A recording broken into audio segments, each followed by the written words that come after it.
Good morning, everybody. Welcome to the Flow Show. It is Monday, the 30th of June, end of month day, and we'll see what fun and games that brings later on.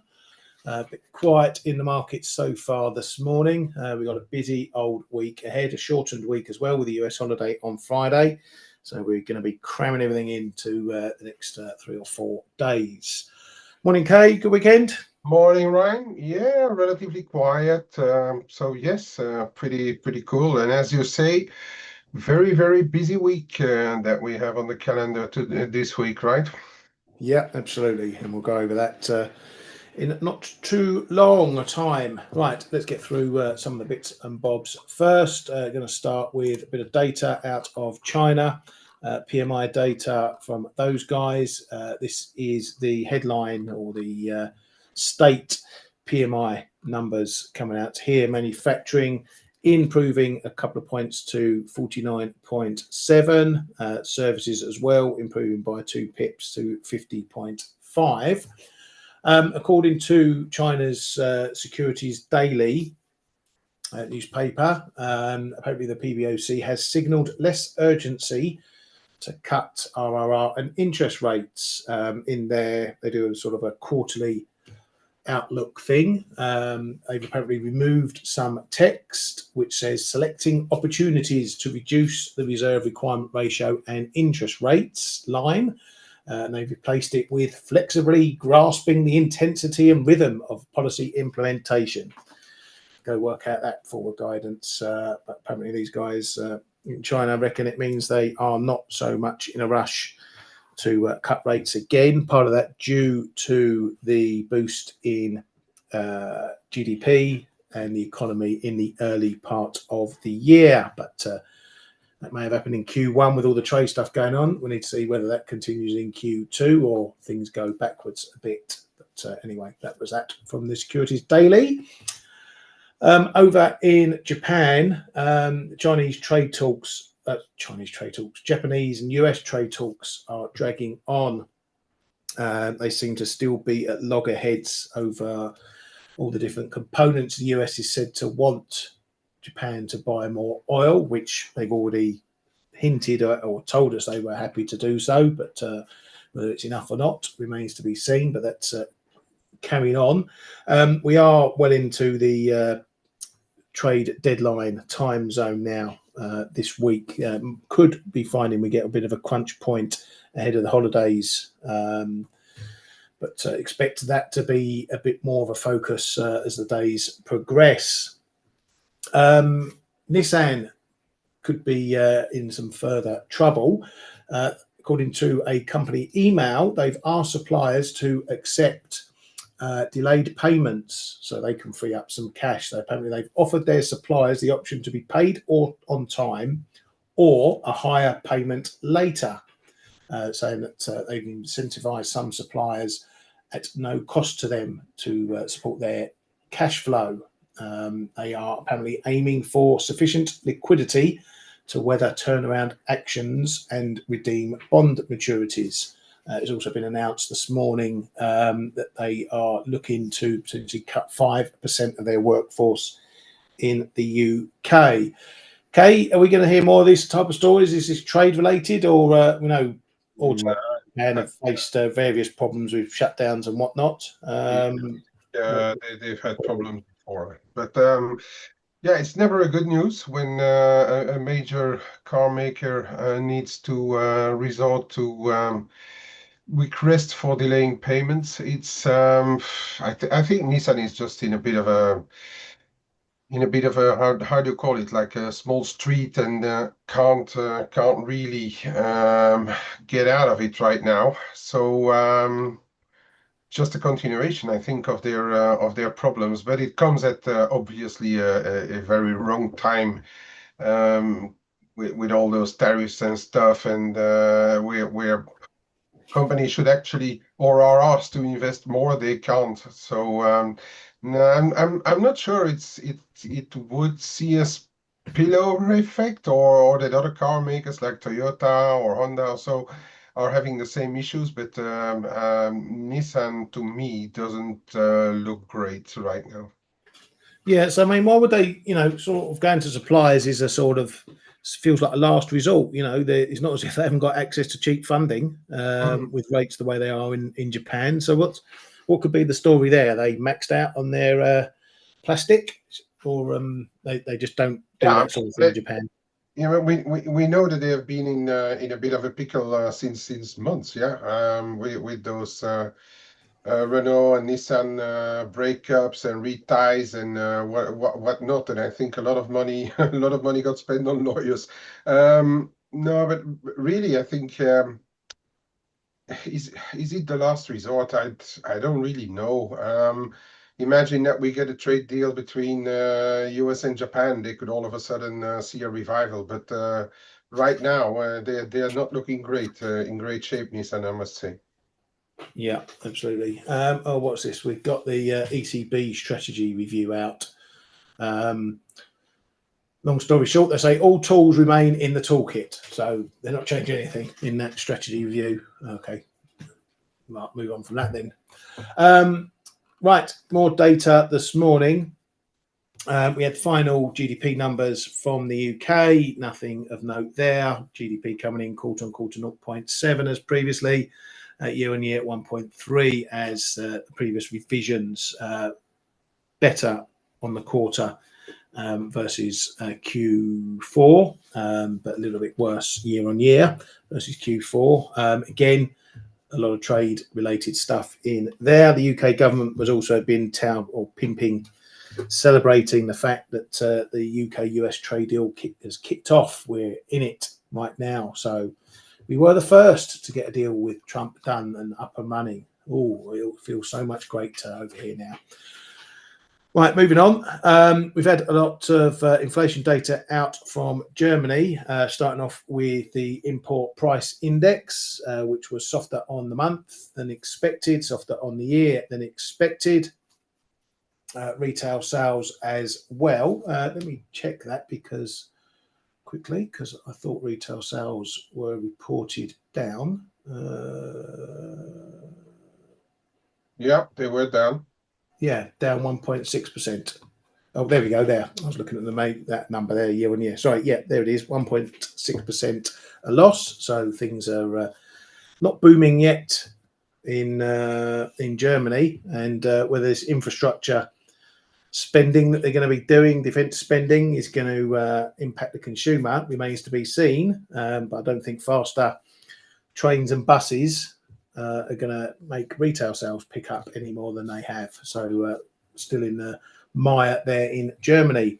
We also got the regional CPI numbers as well. A little bit of a mixed bag, some up, some down. The big one, though, is the North Rhine-Westphalia number. That came in lower. It's one of the biggest regions over there. Lots of stuff going on there. But as you can see, that was down. Saxony was up, and so on and so forth. Some unchanged like here. So not much of a read from that, except that inflation might be a bit stickier, or maybe we've not seen it go lower just yet. These are June numbers, of course. ECB's De Guindos has been out saying that Q2 and Q3 growth will be almost flat, so might as well write off the year from now on. He's obviously really packing his bags. He doesn't have to do anything till Q4. It says consumption as a driver hasn't happened. It says he's seen remarkable service inflation deceleration, and that the inflation figures have been positive. He says current interest rate position is correct. It says rate policy is compatible with convergence to 2%. Markets are optimistic despite all the uncertainty and mess. They did say that market valuations are very high. Coming back to some of the data from last week in the US, we had those PCE numbers, of course, and Powell close on his guesses. He got the headline number spot on at 2.3%, though the core number was a point hotter than expected at 2.7%. Both of those measures going up on last month in the PCE. Now, this was a moment where the market sort of took what it wanted to out the data. Even looking at the monthly PC numbers, they were all hotter. The super core that everyone looks at was hotter as well. But what we saw was income and spending coming in negative, particularly that income number was the worst since I think September 2021. And that's what the market really jumped aboard. Real personal numbers negative, personal spending negative. So we saw the dollar getting a bit of a whack. As I say, the market being a bit selective in what it wants to do. We want to hit the dollar on any minor bad news. Now, those numbers did look bad. However, as our mate Timmy Leaks pointed out, that loss largely reflecting a plunge in social security payments, which were boosted due to large retroactive payments earlier this year. So a bit of a washout on positive numbers previously. He noted that incomes from wages and salaries for private sector workers rose 0.4%. So take that all into account. Inflation was hotter, which is what Powell's been telling us that he's expecting now. Whether this is the start of a period of hotter inflation to do with tariffs or not, we don't know, but it's coming hotter. So on the inflation front, this is backing up what Powell's been saying. Market-wise, it doesn't really care. It just wants to hit any bad data. So mixed data overall for those numbers there, depending on your viewpoint. Michigan, these were the final numbers, that saw an improvement slightly to 60.7 from the flash 60.5, confirming it was well up over last month. The inflation metrics as well, also coming down a pip each over the flash numbers and well down from the prior numbers as well. So that's going the right way. Sentiment improving a little bit. Kay, that data seems the market still wants to hit the dollar with a stick. Yes, although the last couple of moves that we saw, it always managed to come back from the brink of breaking bigger levels again. We see that in a lot of currency pairs now. Of course, we are still end of month, end of quarter, especially today, last day of the month. There could be a bit of strange price action ongoing. There's one particular currency that gets bought every month, it seems. But we'll talk about it later, I'm sure. But about the dollar, yeah, but whatever Timmy Leaks can say, it's still a negative number. It could have stayed flat, and give backs after increased spending or increased income are never good anyway. So I think the market takes those things at face value. We have to obviously know where the next set of data are going to come in. We've been talking about that so often. We need a string of those negative data also to continue to hammer the dollar, I think, or to give the longer term investors still their bone to continue to chew on. Yeah, regarding inflation, sticky.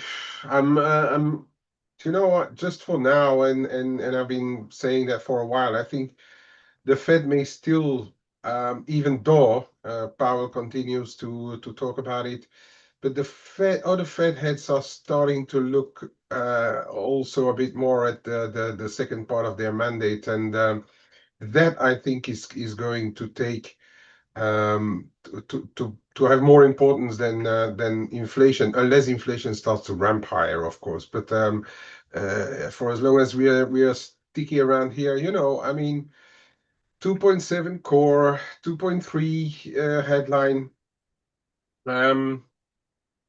Okay, it stopped, but maybe the danger line will be 3% again, Ryan. If we start to go close or above that they won't like at all. But I think for as long as we hop around here, it's going to be sticky, but still not overly far from their 2%-ish target. They were always saying like it's not 2% is a number, but for as long as we take the direction of, they should be happy. At least not to have to hike rates. Yeah, absolutely. Yeah, 3% is a good marker. We saw it with CPI. That CPI was above 3% for 4 years. Only just in the last couple of months have we seen it come below that number. But yeah, if we're getting back above it, then the market might start believing power a bit more that rates will stay on hold. Anyway, after all that data, well, particularly after the PCE data, September is the date that the market is looking at for the Fed to start rate cuts. So looks like it's discounting July. And we've increased bets on possibly getting 3 cuts this year. Fed's Kashkari, he also touts September. He says he continues to expect 2 rate cuts in 2025 with a possible first cut in September. Says that if the Fed cuts in Sep and the tariff effects show up later, that they could still pause rate cuts.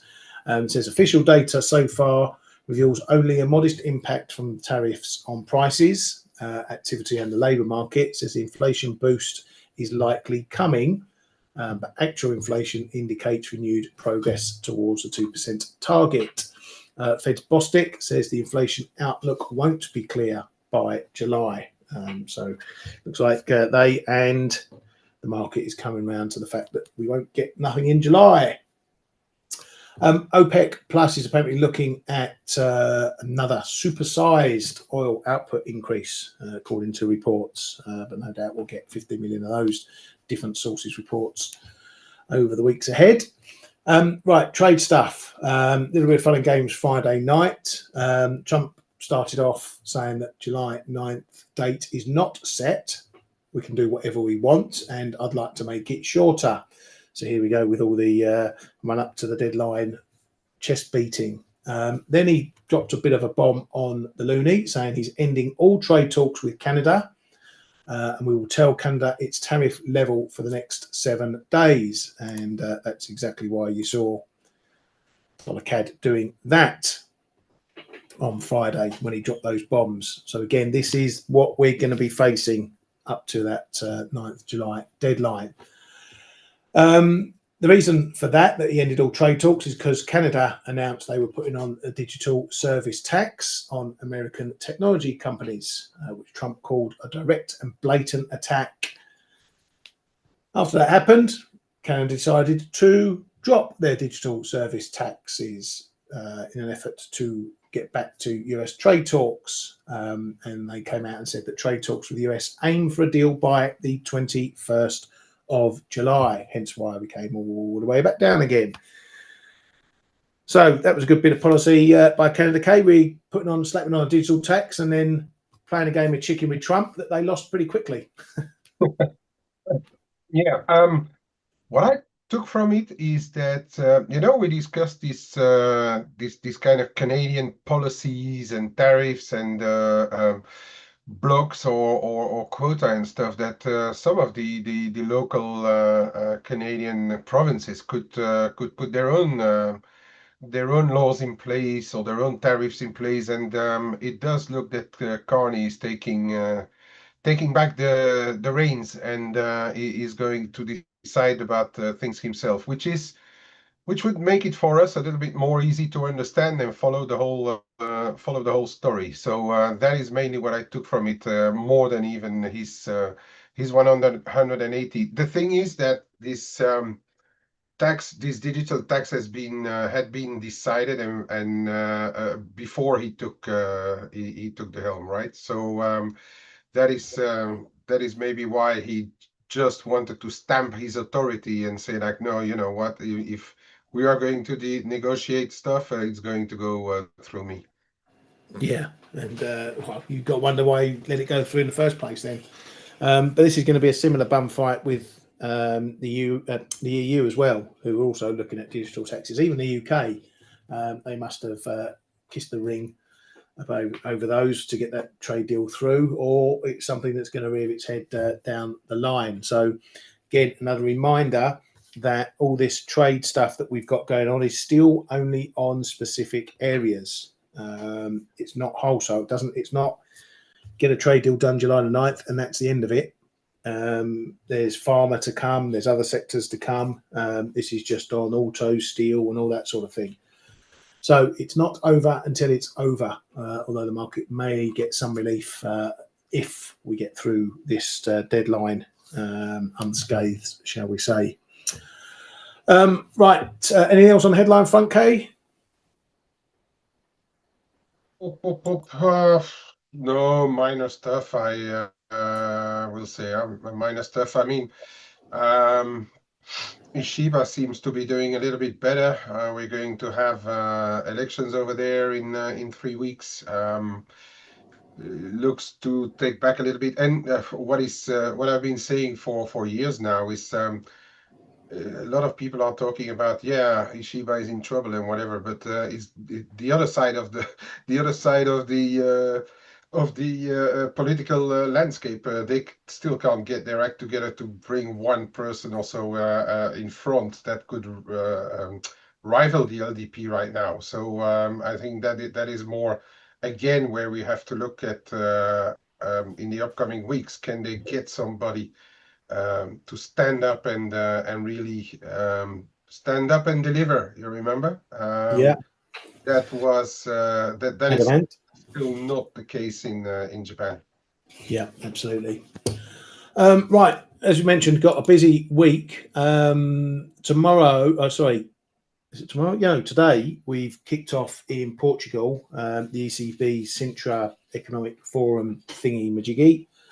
That's got all the big wigs. That starts tonight sometime, just with a dinner and the guard waffling on about a load of old crap, probably. So that's not to be important. Tomorrow at 2:30 local time, which is also 2:30 here in the UK, because it's in Portugal and they're on the same timeline. We get all the big wigs having a little panel event that they tend to do. We've got Powell, Bailey, Ueda, they're all there. So it's going to be that's going to be a big one if we get any market moving comments at all. The rest of it's going to be a load of old waffle in between everything else. So that's the big event tomorrow in the central bank world. Today, not much else coming out from the US or anything. We've got the flash number from the German CPI. That's obviously after all the regionals. That's the pan-German number. Tomorrow, a few bits and bobs, but it is PMI finals day, manufacturing. So we're getting all those numbers from Europe and elsewhere, as well as the Eurozone flash inflation number. And also get the ISM later on and JOLTS as well. On Wednesday, we get Aussie retail sales. And then not a lot until we get to Challenger jobs and ADP numbers. So a bit of a quiet Wednesday in terms of data, but then Thursday it all kicks off because we get all the final services PMIs, including the ISM, and it's jobs day, which reminds me I better get the NFP report, the NFP compo up and running pretty quickly as we're a day short this week. So Thursday is going to be a big old one, and then probably after the ISM, liquidity is going to fall off a cliff because everyone's going to be going on and clearing off for that July 4th holiday and a nice long weekend in the States. Not much data out from Europe on Friday, a couple of bits and bobs, nothing major. It's probably going to be a bit of a quiet one. Maybe even Trump or keep quiet, he'll be off on the golf course or something. So we shall see. So that's what's coming up this week anyway. Anything else you've got your eye on this week, Kay? No, but I think interesting tomorrow, or potentially interesting tomorrow, the conversation perhaps between Lagarde and Powell. Powell will not talk about the currency, but Lagarde, as we know, has several times brought up the fact that she and other ECB bots agree and welcome the investments in Europe, and I'm not sure whether it will come up to in the discussion, but it could be somewhere a bit interesting, that one. But then, yeah, obviously on Thursday, Ryan, it's a real avalanche of data and ahead of a long weekend, it's going to be a hectic one on Thursday. So we better keep some energy and some room in our books to react on Thursday, because we could really see quite big moves there. Yeah, I haven't actually looked to see what we're expecting this week from the NFP. Let's have a quick butchers, see if we can get a number. Where are we at Thursday? See, force of habit. Come on, there we go. Don't know if we've got expectations up yet for the NFP. There we go. 120. 120. So yeah, thereabouts. There or It's still thereabouts. in the current context. It's still a relative growth number, not a big one, obviously, if it comes out of at 120, but relative to growth is still a number which is above the red line, and give and take 80 to 100K or so. Anything above is still meager, but is still growth. So there's no big red flags expected yet in this week's number. And we know that a lot of people are now looking at August, September data to confirm whether the job market is going to finally slow down or not. Yeah, it will be an apt time to pull a wobbly one just before that holiday. Oh That was my when, God! that was when the Yeah, yeah. markets. Imagine where everybody is expecting expecting a slowdown to start a 300K number or so. We're going to have to put our tin helmets on. Yeah, tin helmets and wellies. Yeah, definitely. But yeah, we'll talk about the NFP later in the week, as usual. Right, so that's got you all up to speed. What's coming up this week, anyway? So let's have a look at prices. Yesterday's we will look at gold, no problem. I might as well stick on dollar CAD.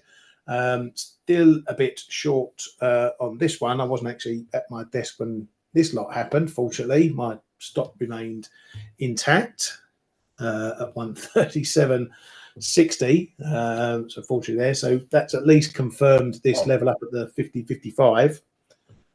Anyway, sorry, mate. I say, wow, you should have played Euro Millions on Friday. Huh? Yeah, I know. Tell me about it. Maybe if I'd have been sitting at my desk, I either would have panicked or I would That's have the thing.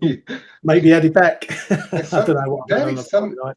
yeah, but sometimes that is the thing we talk about. I mean, you put on a position, and then the market will do what it does. You have your stops, you have your plan, you trade your plan, and then it's up to the market. And sometimes we do get lucky because our stop is placed at the right point. And then it's in that case it's best perhaps not to be in front of the desk.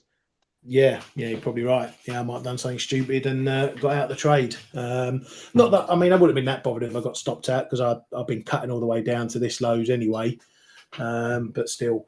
But what have we done today? Well, as I mentioned last week, we did nothing at the 136.50 on the way down. Then we held it on the way up. Then we waffled around. Then we held it before this spike. And we've held it this morning. So this 136.50 once again becoming a bit of a pivot level. So if we're going to head lower, need to get back under there as a first step, but back above 36.80, 85 and holding it will probably give us a kick on into the 137s, which also showed up as resistance overnight at the figure there, but low liquidity moves for that one. Euro dollar not doing an awful lot. It is banging its head though on this 117.50. I took a little bit of a short on that PC data last week, but the market wanted to do its own thing, so I'm just I did manage to take a bit of profit on it. I'm still in it. I'm just sitting on it. I'm not bearish the euro in any which way, shape, or form. I just traded the data point, took a bit off, and now I'm just sitting on the horse trying to see if I can stay on for a little bit longer. But I wouldn't be surprised if we go on and break it. This trend, as of yet, is not for changing whatsoever. But a bit longer, banging ahead on this 117.50 might see a bit of a steeper pullback, but who knows, headlines and whatnot, and end the month as well. And you've got to remember, Today's the end of month, in the quarter, end of half year. If we get any moves around the fix, we can also see some moves on the first part of the second half of the year as well, so i.e. tomorrow, because the market, if it's rebalancing and closing up positions for half year reports, can reallocate, put other positions on in the first month of the year. So don't rule out seeing some fixed action tomorrow as well. I don't know what much else to talk about. Aussie dollar, that I'm still long. Every time we've got up to 65.50, I thought about chucking out my my buy stop, because I'm long at 55 at the moment. We didn't get the follow through as I wanted. We've had a few goes at it now, so we're not dipping that far away from it. So it's still keeping fairly bullish, but yeah, I don't know. Now I've seen that resistance again at these prior highs, just has me a little bit cautious. So I'll keep my close eye on that one. Right, Cam, I'm going to punch it over to you, mate, for a couple. Okay. They're actually all banging their head against resistances. I mean, whether it's the Aussie, whether it's the Kiwi, whether it's the where am I? Yeah, the Kiwi is another one. Whether it's the euro, they're all banging their head against resistance, which may make us think that if we get, as some models are expecting, if we get that last rush out of the dollar or selling some dollars, if already, because as I said, I see divergence between the year to date and the shorter term in some of that stuff. If we get a last rush out of the dollars, we could see a bit of a give back perhaps starting of the week. And you look at this Kiwi, we're also banging our head against these 60.85. We are still above this 38.48 zone, but again, we are shying away from it.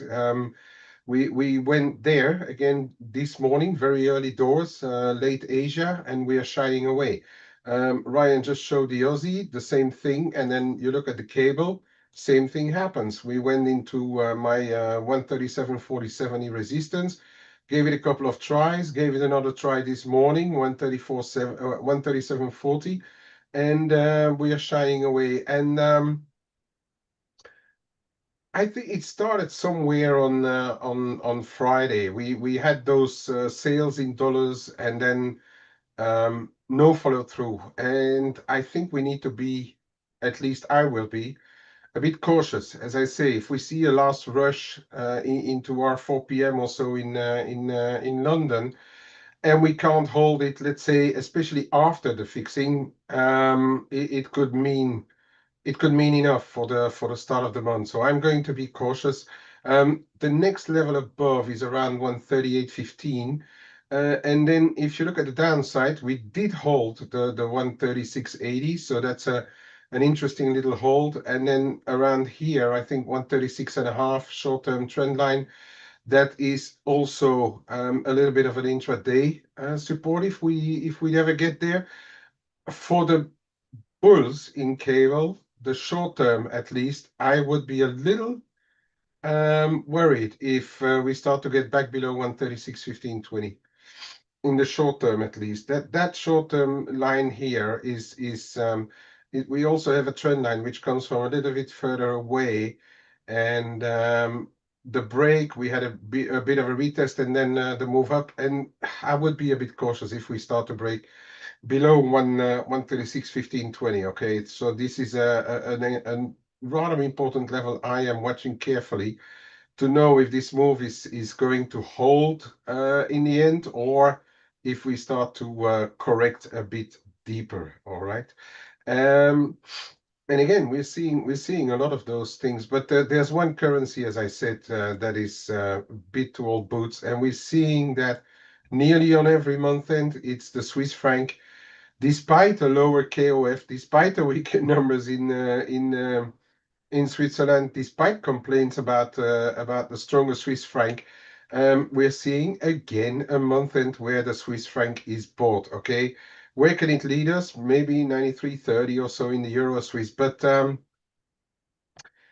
is it not more a dollar Swiss move? I'm still wondering. And because this one is still looking quite bearish. And the risk for the end of the month, we are trading around 79.75. But since we have broken down, since we've broken below 81.35, then below 80.80, then below 80.40, we never actually looked back, and we just continue to slide. Now again, be careful, because this again could be a month and quarter and move, and we could be that we see a bit of an acceleration into 4 p.m. London time and then start a bigger correction, which I think is possible. Whether it comes on in the form of Euro Swiss or dollar Swiss, we don't know yet. But in the meantime, there is another 5 hours to go, and in 5 hours, a lot can happen in currencies. But I would not be surprised if this slips and slide even further into 4 p.m. London time, and then we will see what happens. The main thing to take away here is that we yet see another month and yet another month of Swiss franc buying towards the end of the month. So this is something that we need to continue to monitor, because assuming that maybe the next month or so we are going to see a change in pattern, that would mean that we could be on the way for much bigger corrections. But in the meantime, we are seeing this pattern pop up again and again and again. All right, gold and silver, and I'm going to have a look at oil as well today. We broke. Well, we traded just below this 32.55.60. Went for a ride at the open, really very very early. But we stopped on the 61.8, which is perhaps interesting, 32.45 ish. That's our low from the other day as well. So that is the level that we are watching now on gold, Beresh. Um, can it hold? Yes. Do we have fixings in metals? Yes, because apparently WMR started to produce fixing rates. So we may be in for a bit of a wobbly market this afternoon as well in gold and silver. I have no clue which way, but we are stabilizing somewhere in the middle of what I would say is the short-term range. 33 and a quarter, 33, 35 really will need to break back up before I think we can say that the move starts again. Obviously, it's good enough for a hold here, but I would not shout victory. And as I told last week, I'm not interested in getting involved in too much here, because I don't know at all where the next 40, 50 bucks is going to come from at this point in time. But 30, 32, 45, 55, interesting zone to watch. Silver, a bit the same, but I would still argue it's holding better than gold. We are continuously seeing those little fast drops on Asian time, perhaps. Here that was rather later in the day, but here was very early in the day as well. But we are seeing continuous bids on drops into the mid low 35s. Again, I missed my entry. I'm just left my entry around 35.20, I think it is. Yeah. I keep on missing it, but that's okay. I'm not in a hurry. But just note that we see those continuous little dips, and we're finding still better demand, in my opinion, in silver. Still the same big zone, anywhere between 34.90 and 35.15. There is a big support zone, in my opinion, in silver. Oil, and again, another rally, and again, another failure, as we've been already talking about the different shows. We are on interesting support here, in my opinion. Now we spike higher here, spike higher here, spike higher there, and then finally we broke up, and we are back there. Anywhere between 63, 65, 63 and a half, and 65. We should find support. If we don't find support in this zone, I think it's big enough for this thing to trade, perhaps not all the way back down, but at least going to have a look at the low 60s in oil again. But again, as I said, it's a big enough zone. So if we ever would find if we find support here, let's say before the month is over or come tomorrow, we are finding support in this zone, it is possible we see a bit of a bounce. The problem is, as Ryan already spoke about, OPEC Plus, they don't mind continuing to up their output. So could be that we are in for a bit of a break. And I would also think about those gluts in the ports, and we are looking at especially the European ports. There's a lot of ships waiting for to load up. There's a lot of gluts there. It perhaps has an additional weight on this oil. I'm not going to catch a knife. I think there is a real risk for this to actually trade quite a bit lower here. And I think that's it, Ryan, for today, unless somebody else wants to look at something. But I'm kind of done looking at what I wanted to look at. Cool. Thank you very much, mate. Yeah, no problem. We can call that an early day today. It's only a Monday. We've got a busy week ahead, so we'll have a nice early flow show today. Thank you as always for coming and watching us here. Catch us on Face, and today is the last day to get on our mailing list, find out what's coming up at Forex Analytics, and get that draw for a trader funding account. So get on it. That's the last day today. The draw will be announced, or the winner will be announced over the course of this week. And again, that reminds me to get the NFP competition up and running. So look out for that as well. Have a great day. Have a great week, everyone. We'll see you tomorrow.